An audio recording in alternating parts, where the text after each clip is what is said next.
lives in the air. It affects how opponents prepare, how they think, how they even think about potentially beating UConn.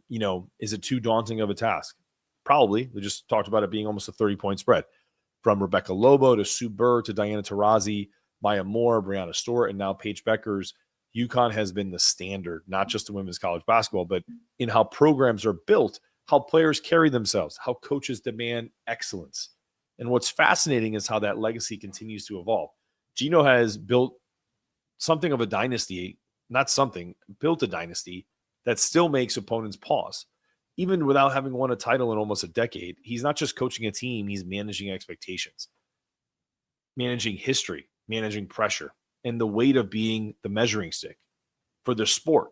Like, it's not a measuring stick for the Big East, like some teams, or the measuring stick of the SEC. It's literally the measuring stick of the entire sport.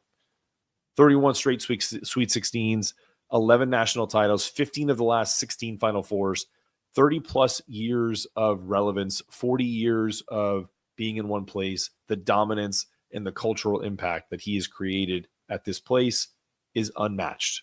And you throw in the wonderful and also Hall of Fame coach, Chris Daly, the 17-0 Chris Daly, as I like to remind you. Here's the challenge. UConn doesn't play sentimental basketball.